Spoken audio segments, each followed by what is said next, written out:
Hello, good morning, and welcome to Resilient You with Alicia Pozsony. We have guests on our show each week that come and talk about topics of resilience. And today I have a woman who is a wonderful example of resilience in so many ways. I can't wait to hear all that she has to tell our listeners. Today we have Maria C. Palmer.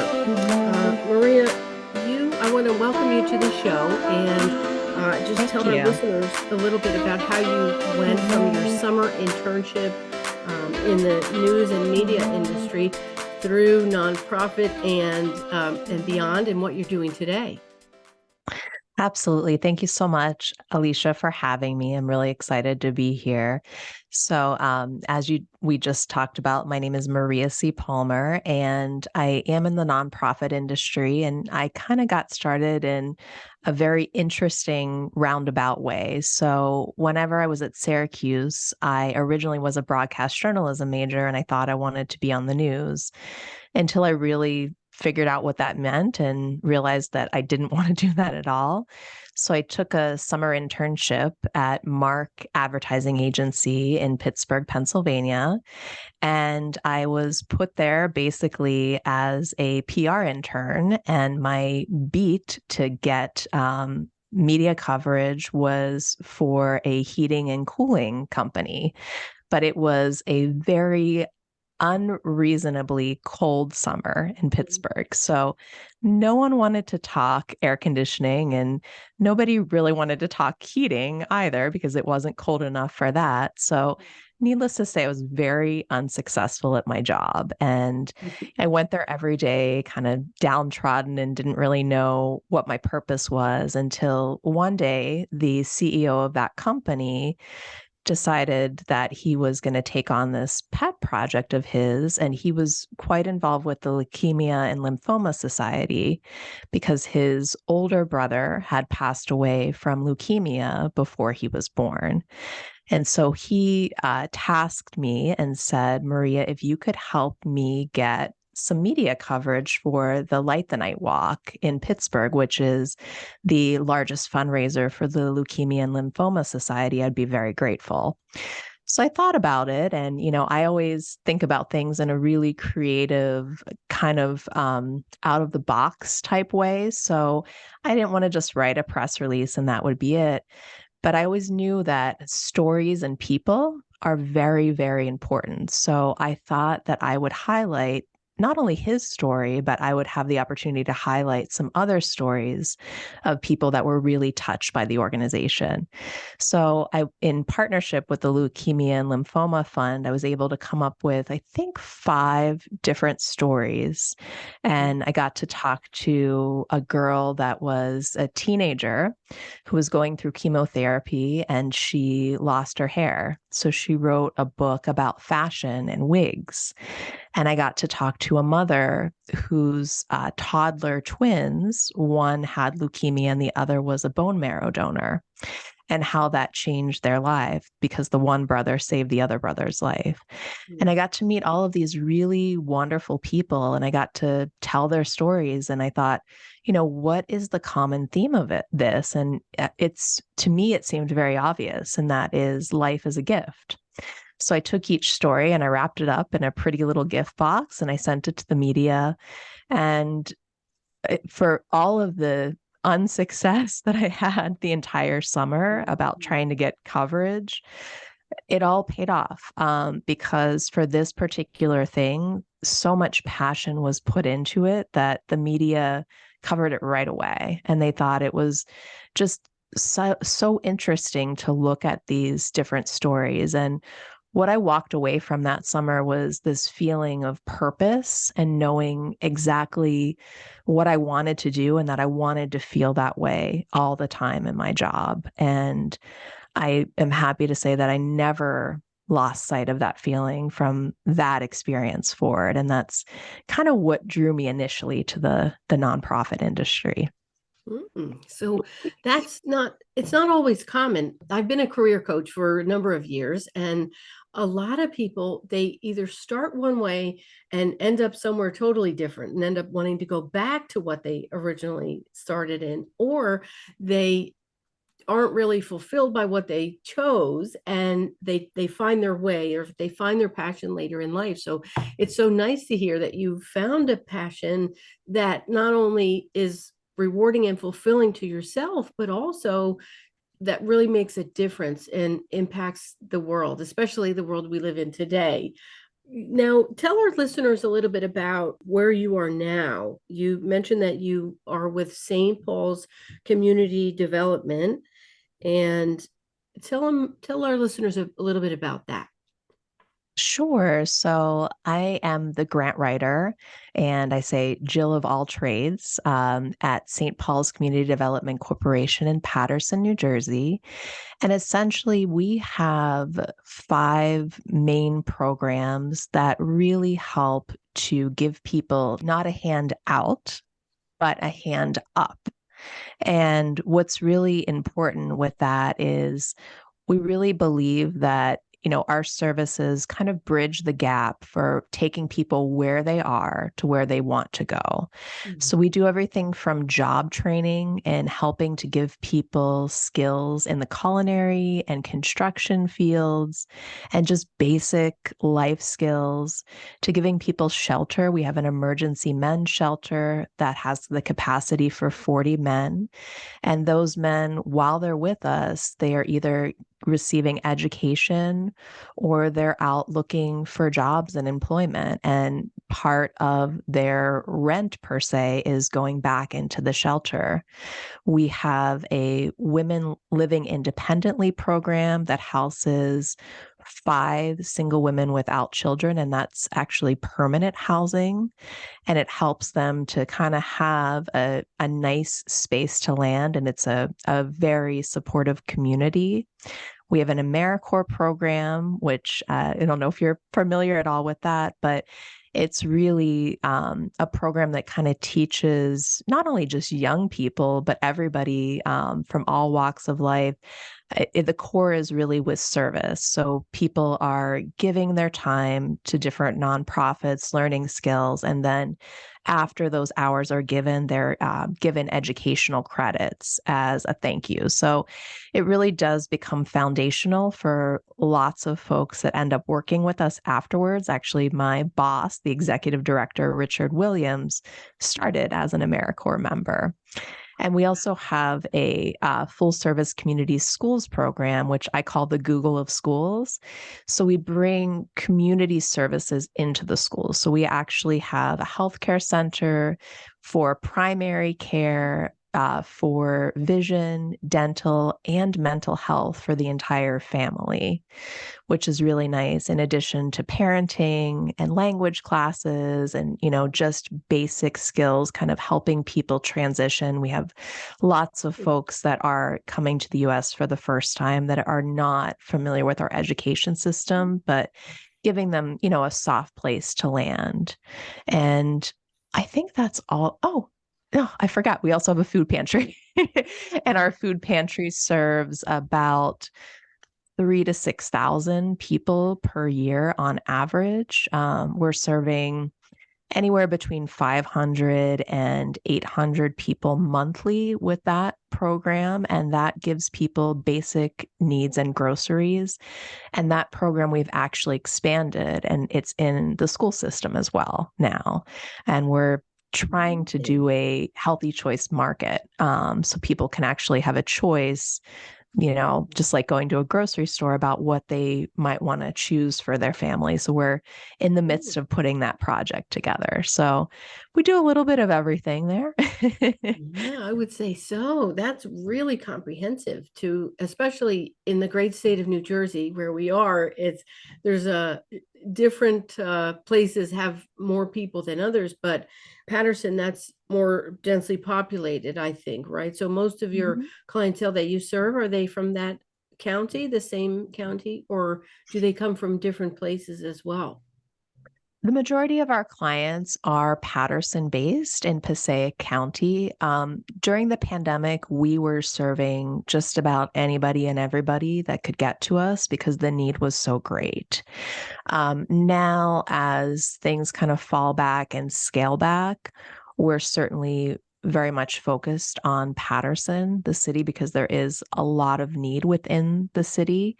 Mhm. But are we going to turn somebody away that's really in need? Absolutely not. That's why we're here. And every year we aim to serve and help the people that need it most. And that's really what I love about my job the most, is that we're able to really make that difference and that impact. And, just even very basic things like birthday parties. We give people in their birthday month, we give them an entire kit so that they can make a cake, have birthday plates and napkins and candles, and, to make it very special, because these are Mhm. things, if you're living on or below the poverty line, these are things that you give up, that you really don't have the extra money for. So little things like that to kind of make memories for people and to give them a little bit of hope, and, to also give them a little bit of decency back, because it's very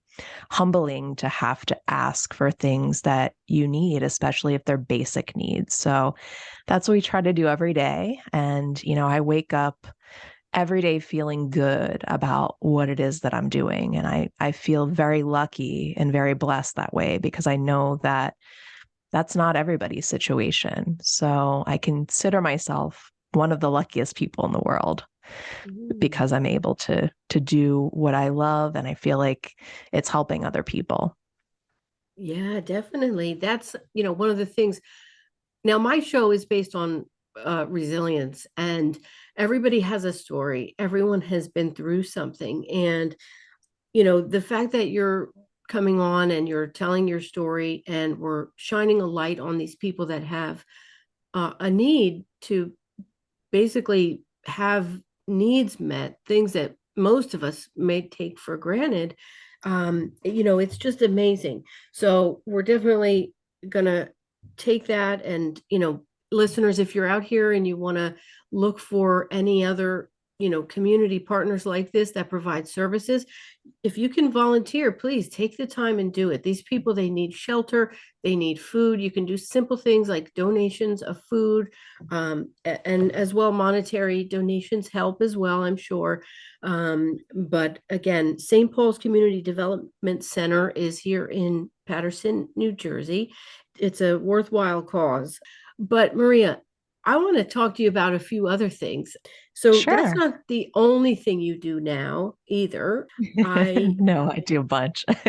yeah, I did some digging, and as a radio journalist, I found out that you have a book that you've published, and I would love to talk a little bit about Maria, not as the adult right now who's firmly Sure. established in her life, but Maria, a younger Maria.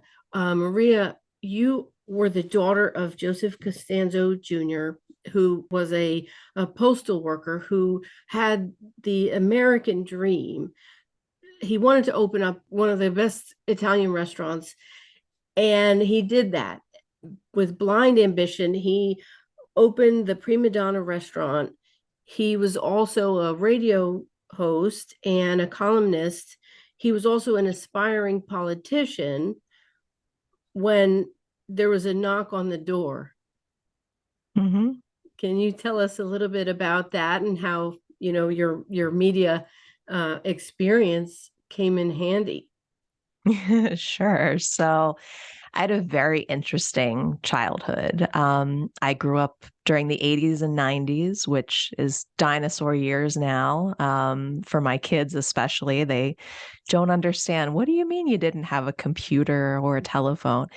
But, I had the pleasure of growing up almost in this really magical space. My dad had this dream of opening this world-class restaurant in this really small town right outside of Pittsburgh called McKees Rocks, that nobody had ever heard about until the Buffalo Bills. Damar Hamlin had his cardiac arrest in late last year, because he's actually from the same town.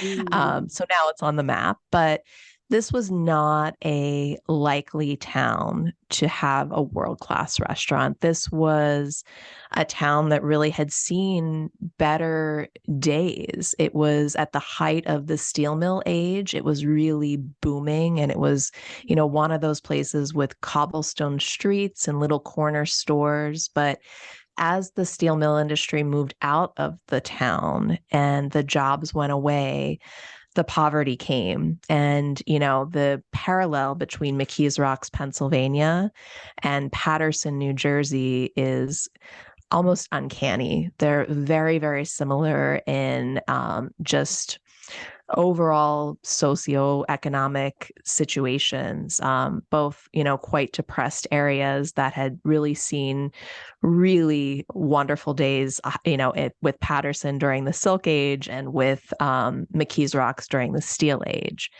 But anyways, it was what my parents could afford. And my dad bought a failing business, and it took many years for him to turn it into something, but slowly he was able to. And to see that American dream and to be in the restaurant, playing waitress as I was younger and, serving my stuffed animals, it was just a really magical time. And then, as a teen working alongside of my dad and seeing celebrities come in all the time, it was quite a sight in this little nothing town in McKees Rocks, Pennsylvania, to have people like Danny Aiello and Jamie Lee Curtis and Tommy Lasorda and, different sports announcers and broadcasters. And it was almost a dream.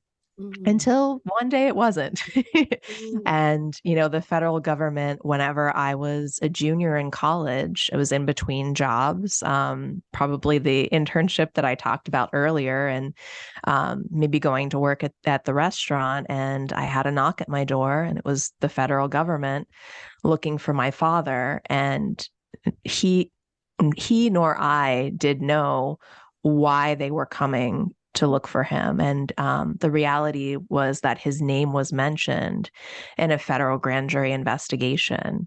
And at the time, there were these mandatory laws that if your name was mentioned during a federal grand jury investigation, the case was automatically a criminal case and not a civil case. And the prosecution rate for the federal government is actually quite high, believe it or not. I think it's in the 99% range. So there was quite a long investigation, but eventually my dad pled guilty to tax evasion charges and served 5 months in a federal prison. And it was at that point that my life really spiraled, because I was really struggling with a lot of challenges and, kind of figuring out, how did this happen? We were the family that everybody admired in the neighborhood. And when we were good people, and we remain great people all throughout this whole thing, but all of a sudden, all of these horrible things were happening to us. And it was hard for somebody that was 20 years old to comprehend. So I moved to California, and I thought by moving 3,000 miles away, I would get away from all of my problems. But, problems have a way of finding where you're going and hopping in your luggage with you. And it was at one of my lowest points, and I was living in California with my then boyfriend, now husband. And I happened to go, my husband had seen that there was a Catholic nun that was doing a speech about an organization that she had founded called Get on the Bus. And it took children with incarcerated parents to go see their parents for Mother's Day at the time. And since then, it's now expanded to Father's Day. But my boyfriend really said, I think that you should go and see what this is all about. And I thought, I was a former Catholic myself and really didn't want to get into that. And I went because I, wanted to sort of appease him. And what I found whenever I went was a nun that I had never, ever met before. She was no habit.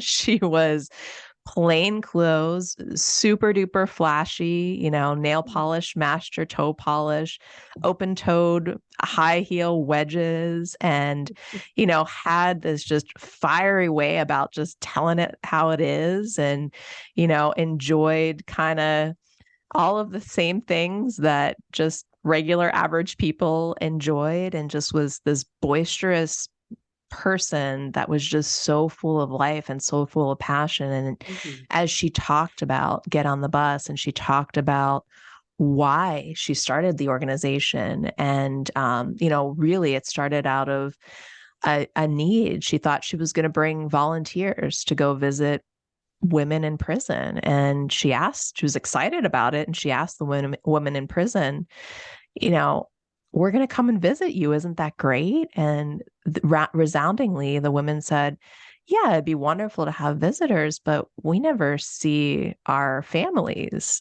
We haven't seen our children since we got here. And she was blown away. And she went around the room and said, how long had it been since you saw your children? And it was between 4 and 11 years that these women had seen their children. And she knew at that moment that she had to do something. And so Get on the Bus was born. And anyways, after she had presented the program, I came up to her because I was going through, not at all the same thing, because I was lucky enough to, grow up with my dad, and my dad was only going to prison for a very short amount of time. And we had the means to go and visit him and to call him and to do all the things that we needed to do. But I felt a great pull to introduce myself and to see if I could be of service to her at all. And so I started talking on behalf of the organization, because as she said, she could put me in Beverly Hills and people would, be able to relate to me, or she could put me in South Central.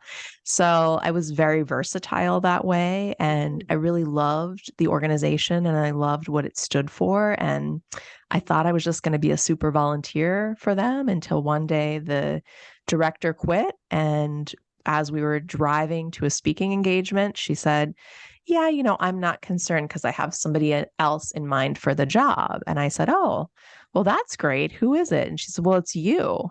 I said, what do you mean it's me? I can't do this. I'm just out of college. I don't have any experience. I don't know what I'm doing. I can't run an organization that, goes throughout the largest state in the country. Like, it's just not going to happen. And she just had this strong belief in me that she still has today. And this confidence that I really didn't have in myself at that time. And really, it was through taking that job and believing in her lines, especially the line that I still tease her about to this day is, it will be easy. It is never easy. And it is never easy. But, she tricks you into thinking that it will be. And the people that I met through that organization, not only the volunteers, but more the families, they taught me so much about life, and so much about resiliency, and so much about forgiveness, and so much about love, and what it means to stand by somebody and walk with them. And that is an experience that I will never forget, and that I am forever grateful for her little push, and, and her belief in me, and that I should take this position, because it really did.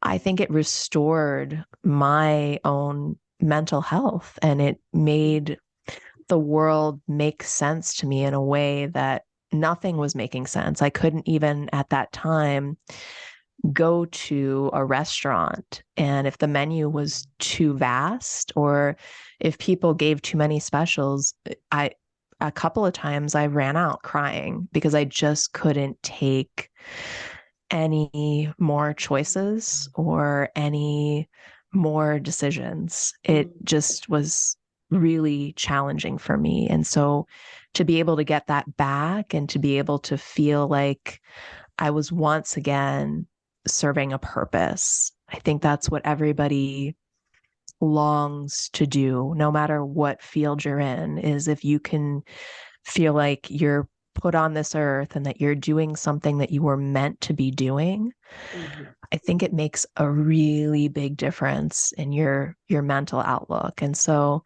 that's how I got there. Wow. So you were able to kind of align with your authentic self after having gone through, such a, I can't even describe it, having never walked in your shoes, but that event, how you described it, from so colorful, as a child and growing up in that magical environment, to then one day having it all come to a halting crash. Mhm. And then you're at that point in your life where you're supposed to be out on your own, flourishing and figuring it out as an adult, and it's so inspiring and amazing to hear that, how you, whatever impacts that was felt by your family, to think that you ran away 3,000 miles the other side of the country, you still found your path. So now you're director of Get on the Bus, and you bring children to see their incarcerated parents for Mother's Day Mhm. and Father's Day. And is that nationwide, or is it a local to California? So Get on the Bus is just local to California. They had expanded for a while, and I'm not sure if they're doing it anymore, because once I moved back to the East Coast and moved back to New Jersey, clearly I'm no longer employed with them, even though I keep in touch and consider them friends of mine. Mhm. But for a short time, they were doing a couple of prisons in Arizona and, surrounding areas, some of the really challenging prisons to get to for people and providing transportation there. But it is mostly just California based. Now, there's always exceptions to that rule. My final year as their director, I made an exception myself and I brought somebody from the South on a plane to meet her. She was an adult and she had connected with her father through her paternal uncle, actually on Facebook. And they became pen pals for years. And she found out about Get on the Bus because we had just went to the facility that her father was transferred to.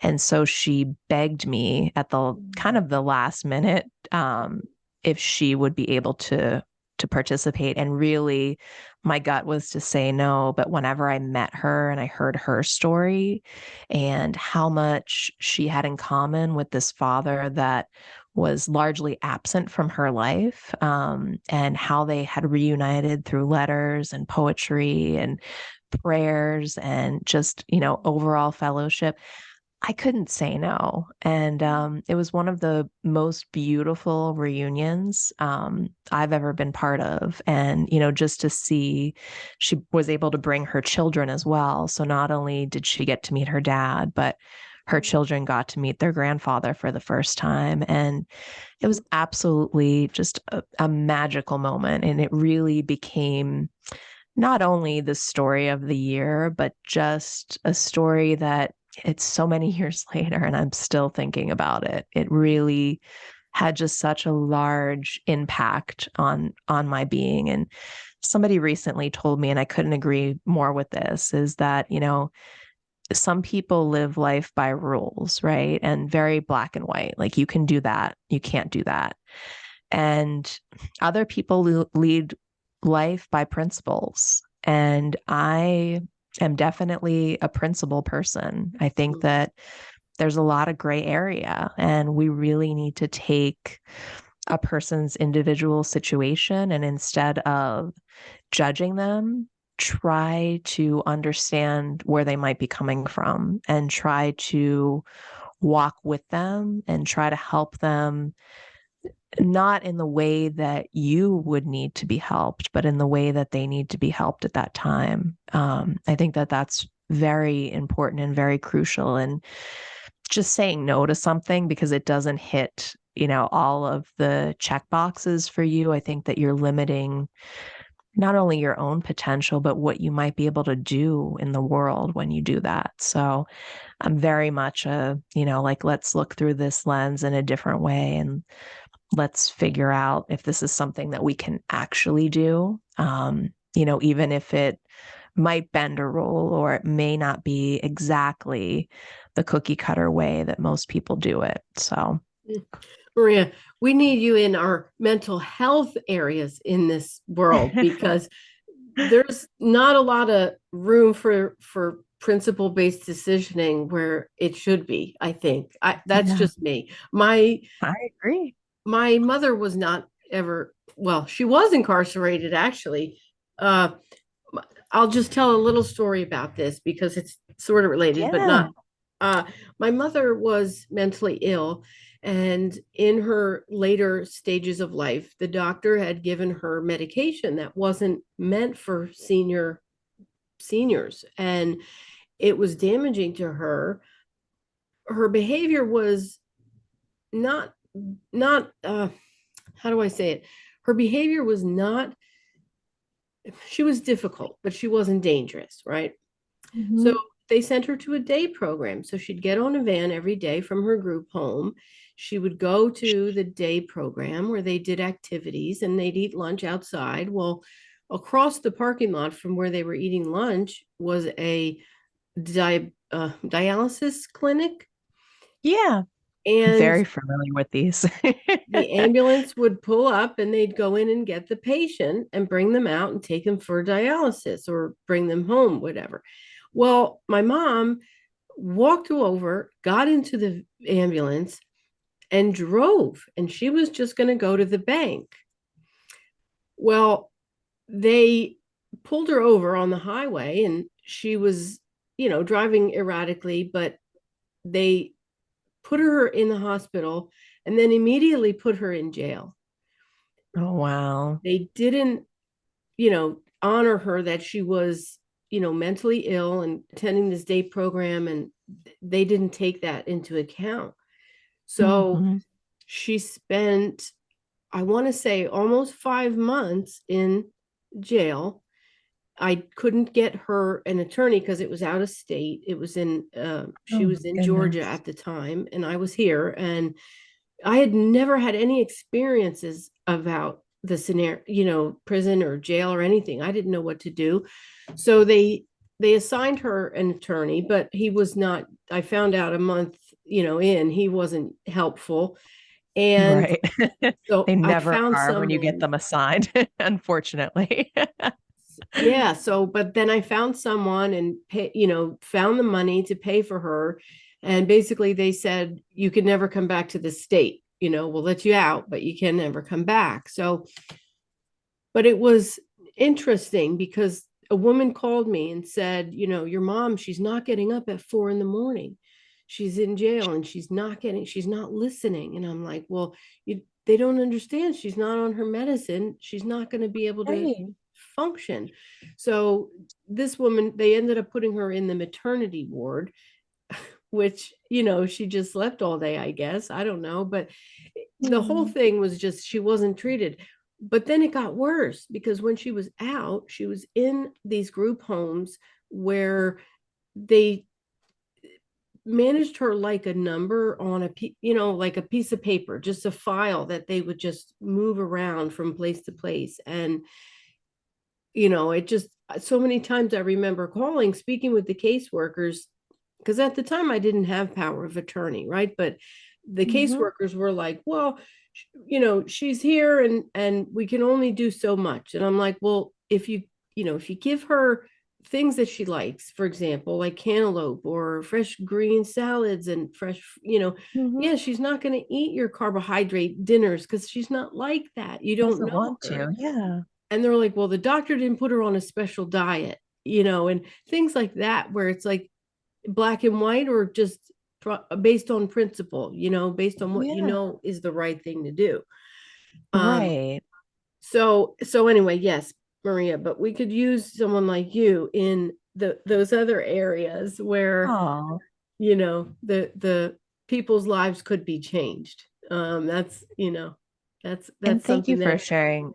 Thank you Yeah. for sharing that story, Alicia. Like, I can really resonate with that because working with women who are incarcerated, the one thing that I would say almost 80 to 90% of all of the women have in common is that they are struggling with mental illness. They're struggling with addiction.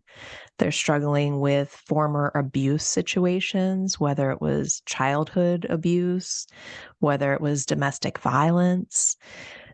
The women are not coming in with just, I Mm. did this crime and this is my punishment.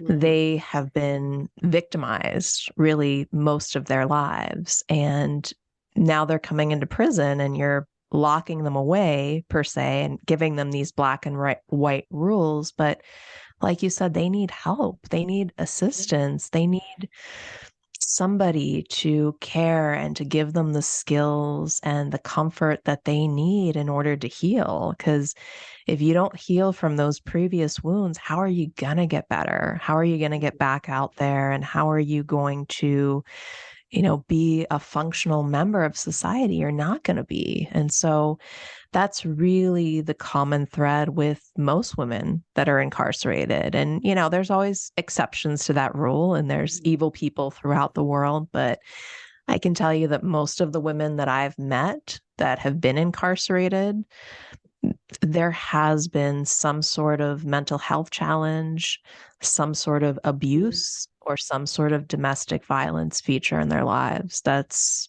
pretty common. Yeah, it's so true. But the world we're in today, things are starting to change. I think there's a lot more openness, acceptance, and awareness around mental illness. There's a lot of different things that are happening, I think. But let's just keep spreading the message, keep talking about it, having these discussions, and it's Mhm. definitely the courageous conversations like this that will help change things in the world. Um, Absolutely. Now, speaking of changing the world, um, Maria, let's talk a minute about your book. You have a new Sure. book out. Yeah, I have a new book that's actually coming out on August the 8th, but it's right now it's on pre-sale. It's called On the Rocks, and it's the story of my father, and it's his rise to success in the restaurant industry, and then his steep decline, and his stint in federal prison, and then where he went from there and those lessons that were learned and what changed within him. So it's that, basic heroic tragedy type of rise and fall story. And it's colorful and it's gritty, and it's kind of like a Cheers with an edge. It's got lots of fun stories and characters and food and lots of friendships and good memories and celebrities and everything in between. Wonderful. Well, I'm so happy for you. That's so exciting. Yeah. We'll Thank have you. to have you on the show again once the book comes out. Sure. You can do a show on that. That'd be wonderful. Now tell me, will we learn things in there about your family, like how your family was affected during that time when he was first convicted, or is it not so You do much? learn a you do learn a little bit about it. So the book is actually written from his perspective, but myself and my former AP English teacher are co-authors on the book. Mhm. So we're two females that become a male for the Okay. goodness of the book. So it definitely is a piece of the story. The small little story that I told you about how I answered the door for the federal government, that's clearly inside of the book, but Mhm. it's all from his perspective. So it's what happened, how he kind of came to terms with things, how he told people, what all of this meant to him, because the restaurant was like his third child. It was the son that he never had. And to lose that and to lose it at the height of everything going right for him. He had just received the Dorona Award, which at the time was like the James Beard Award because there was no James Beard Award for restaurateurs at the time. So it was the Distinguished International Restaurant Association of North America Award. And it's very, very few restaurants have that. He was also named as one of America's top 10 Italian restaurants and one of America's top 10 restaurateurs by the International Restaurant and Hospitality Rating Bureau. So he was really at the top of his game whenever everything kind of spiraled out of control. And I think that's what makes this story so rich too, is that he really did the impossible. He took this nothing failing business and turned it into this diamond in the rough. And then it all got pulled away just as fast as it rose, it fell. And I think that, the greatest lesson learned from the story is not the tangible things that we have in our lives, but the people and the support system that we have around us. It makes a big difference. And, my dad always says that we can get through anything. Persistence under pressure, he always says. And we have been able to endure and to weather many storms, and we've come out stronger and more loving and more supportive. And, we've learned from all of this and we've endured. And, that's something that nobody can take away. And that's something that I love about the beauty of this story. And I hope that people get that as they read it and that they feel inspired, and that at the end, if you don't cry, I would be surprised, because it does end in a way where you just feel so emotionally attached to the narrator and, the journey that you've been on and the lessons that you've learned. And it's a powerful way to end, I think. So I'll leave it at that. Good. Well, don't give the ending away. We want to make sure our listeners will read the book.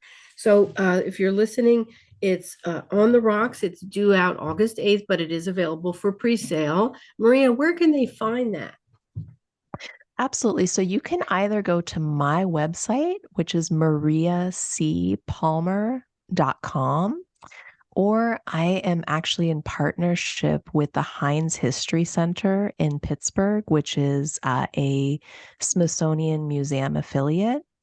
And they're actually reselling it right now for me. So you can go to the Heinz History Book Center bookstore website, and they have it on pre-sale, but you can hit my link and it takes you right there through my website too. Wonderful. All right, so you've heard it here first. You can get her book, On the Rocks. It's colorful, gritty, it's cheers with an edge, and you're going to cry at the end. So there's no reason not to pick this up. So On the Rocks, again, by Maria C. Palmer. And Maria, I just want to ask you, what advice would you give to, any young person who, their parent might be incarcerated, or, someone going through a tumultuous time like you did with the family? What kind of advice would you give them? That's a great question. So I would say you got to do a couple of things. And the first thing that you need to do is you need to just put one foot in front of the other. And you need to take things day by day. And you can't hide or mask your emotions, because whenever you do that, they're going to come out in other weird ways. For me, whenever I do that, the right side of my face gets all tingly and kind of feels like it's paralyzed. And I feel it in my limbs and joints as well. So stress finds a way of getting us, even though sometimes our outward appearance seems happy and joyous. If we're having this tumultuous time inside, it's going to affect us in other ways. So I would say, the first thing is just kind of figure out what you need to do to get through the day. Even if that's planning out, your meals or your sleep or just very basic things, and then grow from there and find little ways to grow and learn every day. And even if it, takes putting a schedule together, every day I try to do one thing for my own mental health and enjoyment, one work task, one writing task, and then one athletic task, because these are the things that I find that are in my toolbox that help me. Now, will those help you? I don't know. You have to find out what works for you, but you do that by trial and error and kind of figuring it out, and try to not beat yourself up, because whenever you go through these large traumas, your first gut reaction is to blame yourself, blame a family member, put, a lot of guilt or a lot of pressure, and you can't do that. You need to take a step back from the situation. You need to process it. You need to breathe. And like I said, you just take one day at a time. You do what you do, and you realize that one day things will blow over. Things that seem like they are completely overwhelming at the moment will not be so overwhelming, and you'll be able to talk about it and to look back on it and to sometimes to joke about it, you never thought that you'd be able to laugh about something like this, but we're able to laugh about things, and able to really tell our side of the story, and also take your own pen back. Anybody can look up any situation on the internet and find out your business. But what they won't be able to do is they won't be able to steal your own narrative. So if something like this ever happens to your family, even if you never want to publish a book, that's okay, but write it down and get it out there and tell your side of the story, because that is just as important. And you don't have to live through somebody else's shame or guilt. You are deserving, you're worth it, and you're going to get through this. Even though it doesn't feel like it, I can tell you, standing on the other side now, some 20 years later, you will get through it, and you will come out stronger on the other side. And that's what I would say, is persevere. Wonderful. So this is just wonderful advice, whether you're facing something that's bigger than you, outside of you, out of your control. I think her advice really is true, and it's just, right? So put one foot in front of the other, handle things day by day. Don't hide your emotions. Plan and grow every day, right? So it helps to keep some structure and keep you focused on task, right? Without falling too far one side or the other. And as she mentioned, do some things that give back to yourself. And so in her case, she mentioned she does one work task, one writing task, and one athletic task or activity. So, that's something that I've heard is some people, you might just take 5 minutes to yourself if that's all you can get in that day. Some people journal, some people, do things that will work for them that are healthy. And, I think, Maria, the biggest thing that I heard that I love so much is to write your own story. So as we learned from you today that you stood strong in your own authentic self, despite of whatever you went through, and that really showed how you were resilient through this whole thing. And it's just amazing. So thank you again, Maria, for coming on the show. Thank you for sharing so much insight, not only into what all the good that you're doing in the world today, and also what you had gone through. And we just can't wait for your book to come out. I'm so excited. Thank you. Thank you. Thank you so much. I appreciate it. I'm very excited. Good. Now, Maria, is there anything else before we end that you'd like to share? I'm just grateful to be here. I'm grateful to be part of your show. And I think that the message that you're bringing to people about resiliency, I always tell clients of ours now, it's the most successful people are not necessarily the smartest people.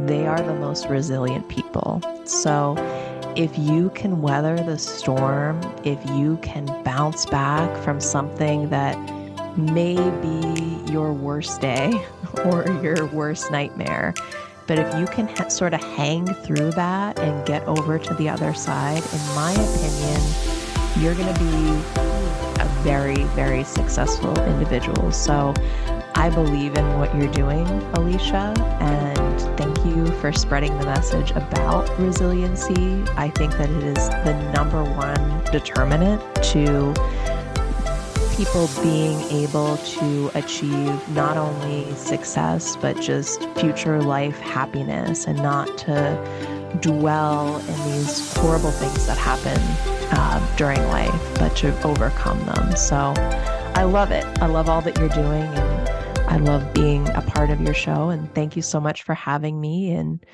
I look forward to our next conversation. Me too. Well, thanks so much for all those good words of wisdom. And, feel free, any clients that you have, you can send them my way.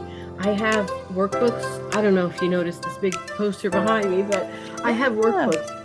Emotional Strength Explained is for adults. It's a journal style workbook with prompts that help people recognize what it is they might want to change in their life or where they need support. And then I have another one for kids ages 5 to 7 that I did with my daughter and a clinical specialist that we were working with at the time. And it's in a kid's frame of mind, but it helps them learn about their emotions. It helps them also, understand what reactions they might be having at such a young age. It's meant for parents or caregivers to use with the kids as well. So, I love it. Yeah, and the third one in the series is coming out for the tween age group. So that should be interesting when that when does that come out? Because I would like to purchase that. Oh yeah. Well, I have a 7 and a 9-year-old, and I think that the 9-year-old could definitely benefit, and probably the 7-year-old. But I would like to purchase that, please. Okay. All right. Well, you can go on my website, aliciapozony.com, and find those. So that book, I'm waiting on a couple of changes, and then it should be. I'm hoping in the next month or so it's ready. It's just waiting on a few changes. So another month. All right. So, but I can purchase it now, and then you'll just send it to me whenever it's available. I don't have it listed out for pre-sale yet, but I can let you know when it's out there. Okay. Yeah. Can you put it? Because I need my youngest will be 8, and my oldest is going to be 10. So I think I'm too young, right, for that 5 to 7. My little one is very mature. Yes. The one is, I've had some 8-year-olds use it, but a lot of it is kind of a younger age group. It does talk about things they already know, how to be a good friend, and what emotions are, and how to slow down when they feel things happening. But I'll give me the tween one. Yeah. I'll take 2 tween books, please. Wonderful. Cha-ching, sign me up. All right, Maria. Well, thank you so much. It's been a pleasure having you. And when you're out with the book, let me know, and we'll have you on the show again. Perfect. And don't know if you would want to have me with like my co-author, with my dad. That would be, or just me again. It would be great, anyway. So you just let me know.